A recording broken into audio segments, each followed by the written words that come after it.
when we talk about the technology that your company offers, it's the intersection essentially of quantum computing, cybersecurity, and space, right? That's right. Good morning. Arqit's invented some new technology which is called quantum encryption. We found a way to make keys that can be deposited onto any device, could be your mobile phone or a fighter jet, doesn't matter. And those keys are unbreakable and it's not possible to steal them. And we do that by combining quantum delivery of information from satellites to data centers, and then a little piece of software on your device which borrows the information in the data centers and uses it as an ingredient in the creation of these new keys.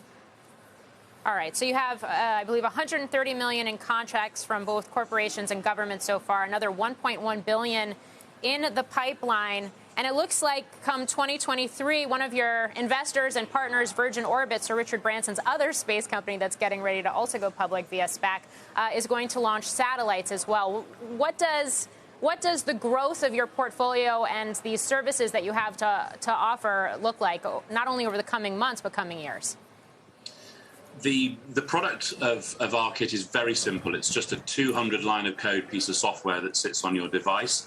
The way that we make the keys at the moment involves some terrestrial equipment in data centers, and that means that we can make and distribute keys today. As you say, we've already signed $130 million of contracts with some amazing customers like the British and American governments, British Telecom in the UK, Sumitomo in Japan, Northrop Grumman, and many, many more to be announced in the coming weeks and months. That product is live today. In 2 years' time, when we launch our satellites with Virgin, those satellites basically upgrade the network. They add an extra piece of security as a result of that quantum delivery of information. So we've got a product that's live today. Its technology gets upgraded in 2 years' time, but fundamentally it's just the same product throughout the model. So we're very focused on selling a single product, selling that in scale. And the great benefit of coming to the NASDAQ market is that we now have comfortably more money than we need to execute our plan. So we don't need to raise any more money ever. We have about twice the money that we need to take this business to scale. And because the global addressable market for our software is basically every device in the world, we're pretty convinced that this can be Britain's biggest ever tech scale-up. All right. And you just touched on it with the money that you raised, but I mean, the percentage of redemptions was very high, which actually is a trend we've been seeing with a number of companies that have gone public in recent days, including we were talking about IronNet before this segment, IronNet being one of those as well. I think it was 87%. So 30.1 million or so of the 34.5 million shares were redeemed. Essentially, investors decided to cash out rather than continue to bankroll this deal. Could you just speak a little bit more to that fact? And you mentioned the fact that you already have enough cash to move forward with your plans, but just the details around the deal and why we did see those redemption levels. Sure. I'm glad you mentioned IronNet. I know Keith, and it's a great company, and they had higher redemptions than us in the 90s, and it's great to see their share price up about 50%, I think. So that's a precedent I'm going to agree with. I think the SPAC market is dominated really by arbitrage hedge funds who are very short term. If the market's going up, they stay in. If the market's going down, they get out.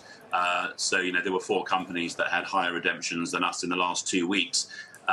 What was important to us is that we had an incredibly strong sponsor group, and as a result of that, we were able to bank twice the money that we need to fully fund our business. So we're now, I think we're now, we no longer have any arbitrageurs on the register. The free float is really quite small, and we only have investors who I think are pretty focused on the growth prospects of the company in the next year or two. Given that we're forecasting revenues growing to about $660 million in the next 5 years, I think the company's got a really good, strong run ahead of it, and I'm glad that there are no more short-term investors on the register. So we've got a great register with very strong and supportive sponsors. One of the interesting things about a SPAC is that your sponsor group gets to see very, very deep dive due diligence. So our investors have seen all of the facts about the technology and all the customer contracts, and so their very strong support of the deal was extremely welcome. And so I think we've now got a great register, twice the cash we need, and a wonderful growing list of customers, so it feels like we're in a great place.